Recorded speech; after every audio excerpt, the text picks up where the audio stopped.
Merci beaucoup de rester avec nous. Auteur revient dans ce nouveau numéro pour recevoir Ibrahima Khalil Diallo. Avec lui, on va parler de son premier roman, À l'orée du trépas, paru aux éditions L'Harmattan. Mesdames et messieurs, bonsoir et bienvenue dans votre émission Auteur. Khalil Diallo, bonsoir. Bonsoir et merci de m'avoir invité dans cette émission. Je vous en prie.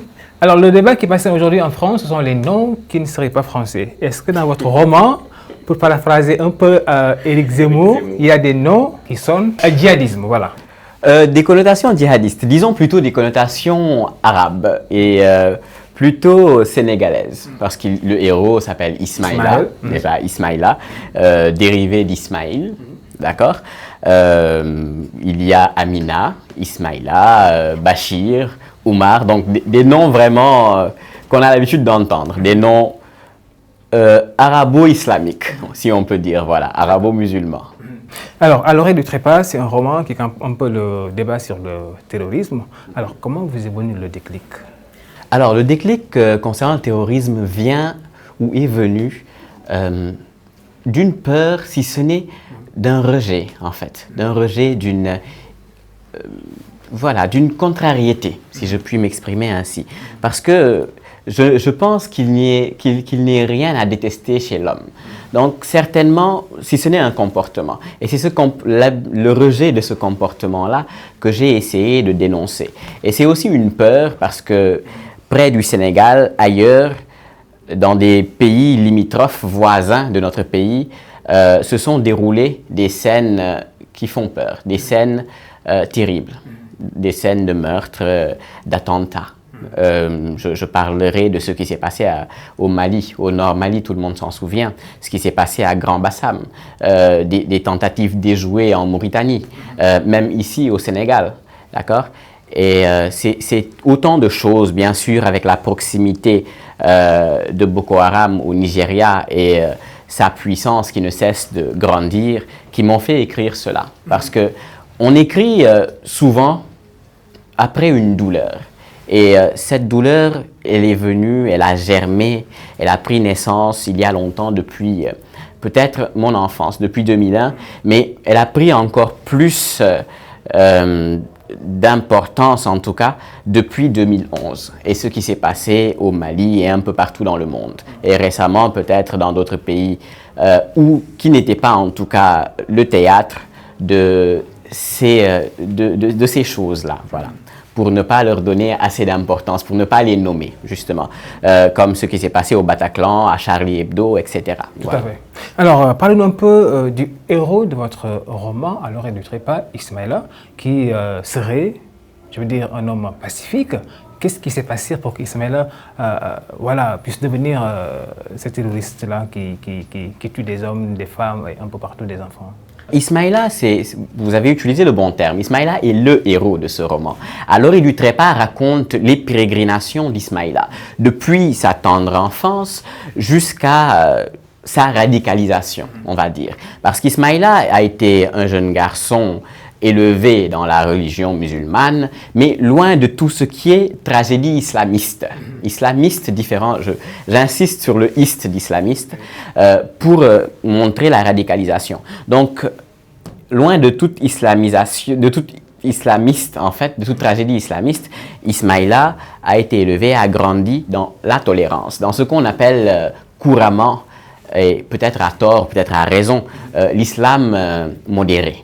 Donc Ismaïla a grandi dans cet univers, s'est forgé un cocon empli de tolérance, d'humanisme, de morale et surtout d'adoration et de soumission à son Seigneur. Et beaucoup de choses, dont la mort, qui est un personnage vraiment important dans ce roman, quasiment omniprésente, la mort, et le deuil, ont fini par transformer justement ce jeune homme-là en terroriste.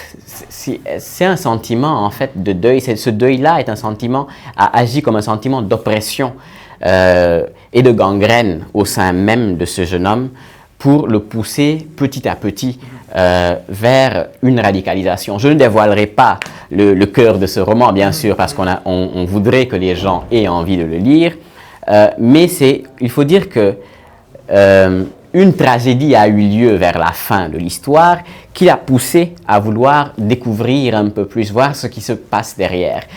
D'abord, il a voulu les combattre et ensuite, il s'est retrouvé embrigadé par un émir dans un camp d'entraînement à Sirte. C'est-à-dire qu'Ismaël est tellement confronté à la mort que finalement la haine a fini de s'emparer de lui. La mort, la haine justement, c'est beaucoup plus la haine parce qu'il y a quelque chose qui se passe, un élément qui se passe, ou pas un élément, mais en tout cas une situation, un événement qui se produit, qui fait que ce jeune Ismaïla se retrouve empli de haine, en fait, de haine envers ces terroristes qu'il voudrait combattre. Paradoxe, justement, comme l'est la vie, ce jeune homme-là qui voulait combattre à la base ces terroristes se retrouve dans leur camp. Et il se pose une question, comme il le dit, en fait, lorsqu'il est happé par les regrets des derniers instants, Ismaïla se pose la question à savoir pourquoi, en fait. Qu'est-ce qu'il a mené? Lui-même ne s'en rend compte que trop tard, il faudrait dire. Qu'est-ce qu'il a mené dans cette situation? Mais détrompez-vous, ce n'est pas un roman qui fait l'apologie du terrorisme, mais au contraire, c'est un récit d'espérance contre l'obscurantisme religieux, contre tous les totalitarismes d'une certaine façon. Bien sûr, c'est un récit qui est un peu féministe, parce que lutte, comme vous le savez, contre l'excision. Justement, lutte contre l'excision, milite pour justement l'égalité des genres, à travers quelques femmes puissantes qui s'y trouvent, dont Amina, Maggie et la maman d'Ismaïla, mère Sophie, aussi qui meurt au début du roman, mais paradoxalement se retrouve comme un personnage important dans ce récit, traverse le récit tout entier, un peu à l'image de Fadel dans Les tambours de la mémoire de Boubacar Boris Diop. Voilà. Alors, un peu le choix des noms quand même, je retrouve Amina, Ismaïla. Il y a une sorte je ne dirais pas récit initiatique, mais quasiment, presque. Il y a quelque chose d'assez biblique qui traverse ce récit, parce que Ismaïla, qui est fils d'un imam d'ailleurs, il y a un oncle qui est savant, donc qui fait un peu dans la prémonition, qui savait un peu tout ce qui allait se passer, mais qui ne pouvait que mettre en garde son neveu, d'accord? Voilà, en tout cas, ce que je voulais dire, c'est que c'est pas un roman, comme je me répète un peu, qui fait l'apologie du totalitarisme religieux, mais c'est vraiment un roman d'amour. Je le présente ainsi, comme ça. C'est un roman d'amour qui va unir Ismaïla et Amina, mais aussi Oumar, Maggie. Amina qui finalement sera tuée aussi. Oui, malheureusement, Amina qui sera tuée. Amina qui sera tuée par ces extrémistes-là. Et Amina va être un personnage clé dans l'histoire, parce que c'est peut-être en un sens Amina qui pousse Ismaïla à la radicalisation. Exactement. D'accord. Alors, est-ce que ce roman également, vous avez essayé un peu de vous mettre à la place de ce terroriste à l'instant qui précède un peu l'acte? Qu'est-ce qu'il pense? Quelles sont les idées qui lui traversent un tout peu l'esprit? Exactement. J'ai essayé de me poser des questions dans ce roman, des questions que l'on ne se pose pas, ou l'on se pose, mais que très peu superficiellement, en fait. Qu'est-ce qui se passe dans la tête d'un terroriste lors de ces derniers instants? Et c'est là qu'empli par le doute, ce terroriste, ce jeune homme embrigadé, ce jeune homme à qui les mouvements djihadistes ont offert finalement tout ce dont il rêvait à la base et qu'il n'a jamais eu, à savoir une famille. Parce que l'embrigadement, il est d'abord cognitif, il est relationnel, il est émotionnel avant d'être religieux. Il est aussi culturel, parce que ils ont joué, les fibres djihadistes jouent sur sur tous ces sentiments, en fait, de cet individu qui se sent un peu, d'une certaine façon, rejeté et incompris. Et c'est cet homme qui est empli et en tout cas rempli de toutes ces notions, qui se découvre une nouvelle famille, qui se voit important, qui se voit chargé d'une mission, sera difficilement récupérable. Parce que Ismaïla, comme vous avez pu le lire, au début du livre, qu'il se pose des questions, dans le prologue d'ailleurs, juste avant de se faire exploser, lorsqu'il se pose des questions à savoir comment il se retrouve dans cette situation, lorsqu'il revoit sa vie et qu'il voit qu'il est en train de trahir tous ceux qu'il avait toujours cru, et toutes les promesses faites à ceux qu'il avait eu de plus cher, notamment sa mère, devant la promesse faite devant la tombe de sa mère, Ismaïla chasse vite ces idées qui auraient pu peut-être le ramener sur la bonne route, si je puis m'exprimer ainsi, ou en tout cas ces idées éclairées, que je peux qualifier d'éclairées, il les chasse d'un revers de la main en faisant appel justement aux enseignements de son émir, pour vous montrer la force de ces gens-là. Et pourquoi j'ai choisi de faire d'Ismaïla un personnage qui devient terroriste? Il est important de noter qu'un personnage romanesque doit être complexe. Dans la vraie vie, comme dans la vraie vie d'ailleurs, il est facile de voir une certaine linéarité dans l'existence, mais que nenni, en fait. D'une certaine façon, les personnages romanesques, comme les gens dans la vraie vie, comme vous et moi, ont plusieurs facettes. Une personnalité assez complexe. Un mélange de noir et de blanc qui va permettre de faire émerger une certaine nuance de gris que nous tentons de faire pencher, certainement de façon que nous tentons en tout cas de faire pencher vers le blanc le plus souvent, certainement sans y arriver. Mais c'est ça que j'ai voulu faire ressortir, la complexité de l'existence, en fait, la complexité d'un monde, de l'existence d'une vie à travers Ismaïla. Parce que nous avons souvent tendance à juger ces terroristes et à les accabler. C'est vrai, je suis loin de moi toute idée de vouloir les défendre, parce que c'est des gens que je condamne. Mais de par ma posture de romancier, je ne peux me permettre de juger. Je ne fais que présenter de la façon la plus simple et la plus, en tout cas, totale, la plus complète possible, les personnages et l'histoire. Maintenant, libre au lecteur d'apporter un jugement. J'ai l'habitude de dire que le jugement le plus important n'est pas le jugement dernier, c'est celui du lecteur, car le jugement du lecteur est perpétuel. Comme on dit, les commentaires sont libres. Voilà. Alors, c'est vraiment un sujet d'actualité. Aujourd'hui, c'est un phénomène que beaucoup, pour ne pas dire tous les États, combattent. Alors, de votre avis personnel, comment est-ce que vous, vous présentez un tout petit peu, comment vous considérez ce phénomène djihadisme qui est en train de prendre vraiment de l'ampleur dans ce monde? Alors, le djihadisme naît d'une certaine façon de notre faillite à tous, d'une faillite du système éducatif, religieux, et aussi une partie de tolérance, parce que la plupart de ces fils, comment dire, totalitaires sont les fils rejetés d'une certaine façon par le système, par la société. Vous avez produit un article récemment qui parle d'un terroriste, celui qui a essayé de commettre ou de perpétrer des attentats ici au Sénégal.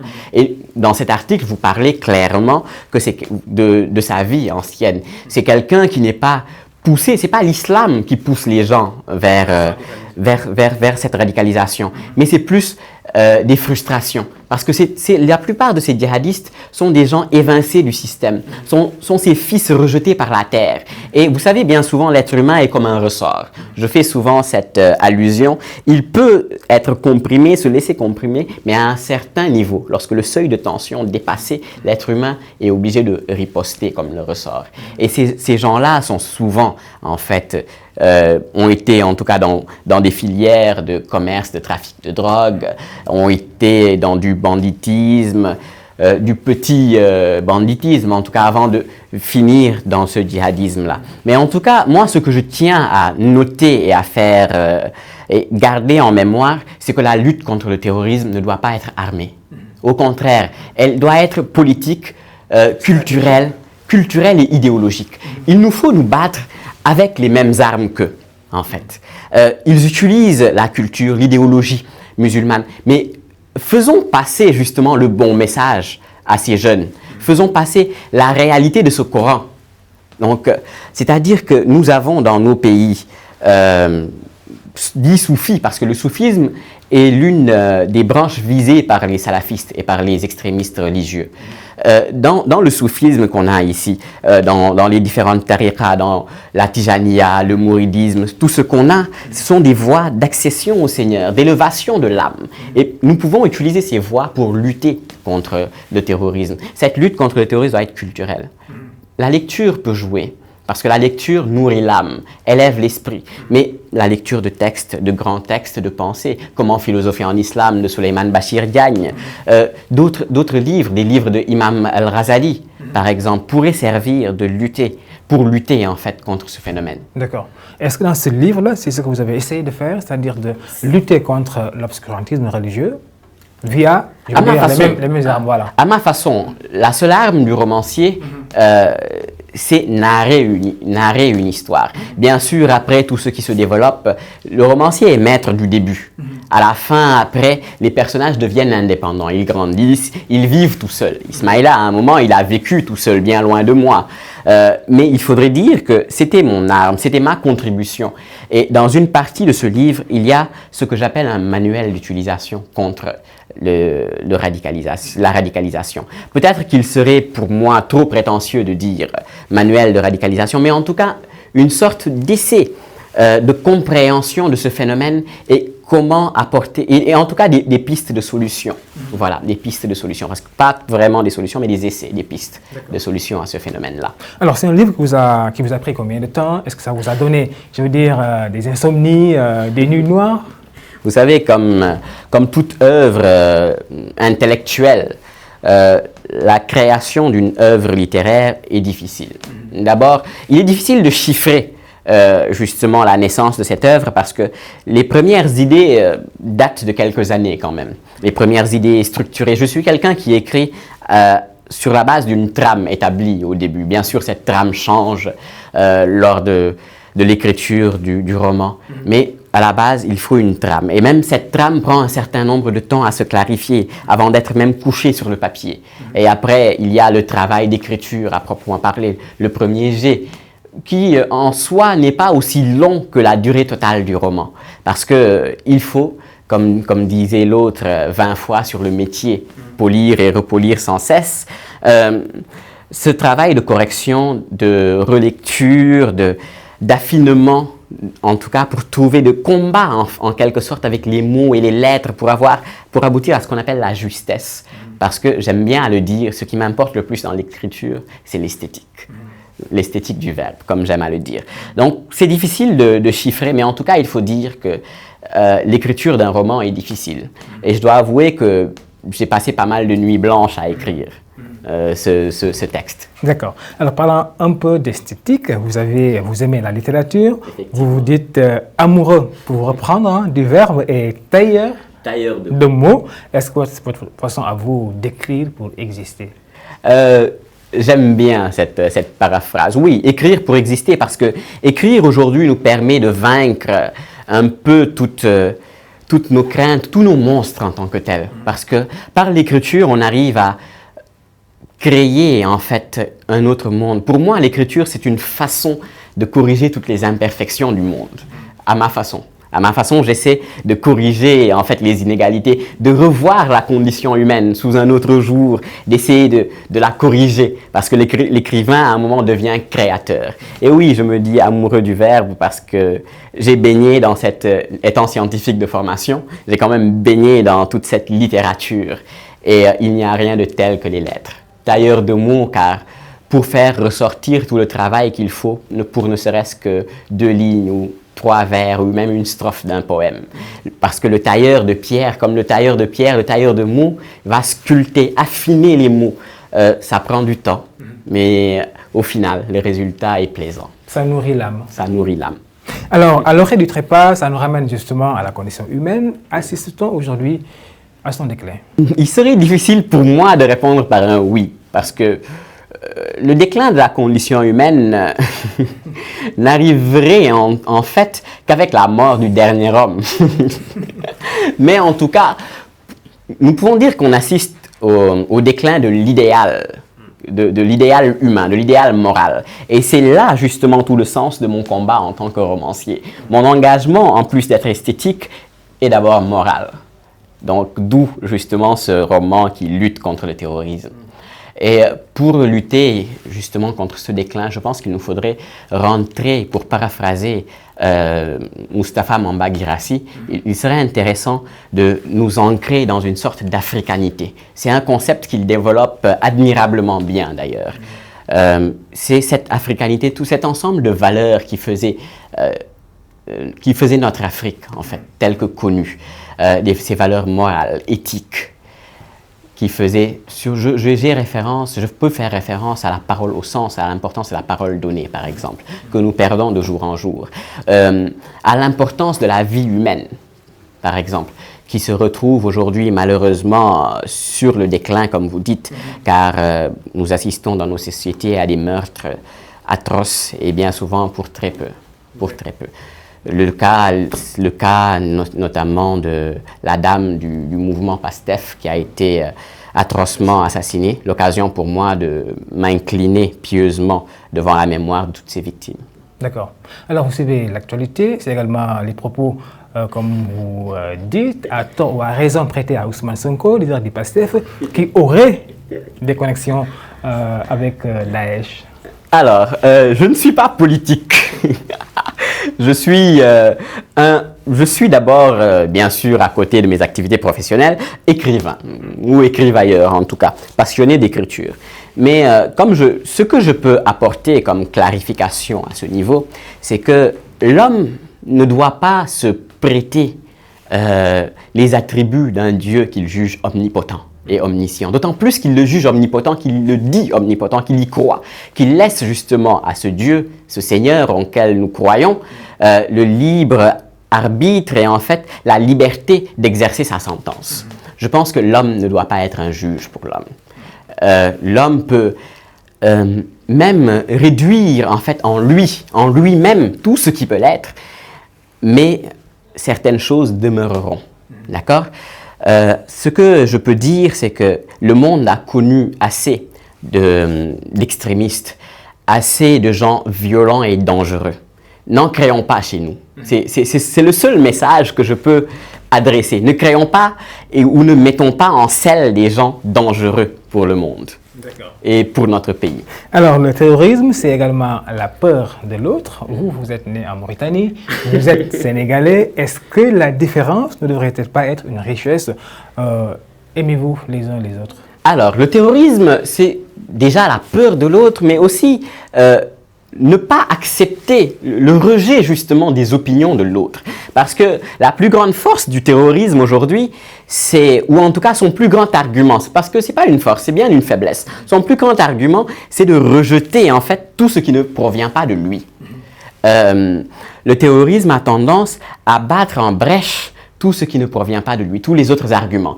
Oui, ce n'est pas de l'islam, ils sont perdus, c'est de l'ignorance, etc. D'accord? Allant jusqu'à prêter un certain nombre, ou en tout cas professer de l'enfer et un certain nombre d'ignominies à ses adversaires. Je pense que ce qu'il faudrait comprendre aujourd'hui, ce qu'il faudrait mettre au niveau de ce terrorisme, ce qu'il faudrait lui opposer, c'est la tolérance, l'acceptation et l'amour du prochain. C'est cette Robinsonade qui crée le monde. Robinsonade parce que tout le monde connaît Robinson Crusoe. La rencontre de l'autre. Quand Robinson rencontre Vendredi, c'est cela la Robinsonade. La rencontre de l'autre, de l'étranger. Et c'est cette rencontre qui grandit, qui nourrit. C'est ce qui nourrit et c'est ce qui fait l'homme. Et c'est ce qui permet d'accroître justement cette condition humaine. Et de l'accroître de la façon la plus belle, en tout cas. Alors, qui pour lire votre roman? Il est destiné pour tout le monde, les jeunes, les femmes, les autorités, tout le monde? Tout le monde. Tout le monde, en ce sens où il fournit, comme je disais, un certain nombre de clés, de pistes de solutions.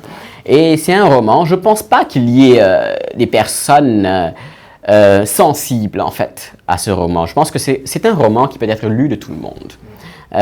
Voilà. Et il plaira particulièrement aux demoiselles et aux dames, mais aussi à tous ceux qui aiment les belles lettres. J'y ai accordé du prix, en tout cas. Et à quand pour le prochain roman? J'y travaille déjà.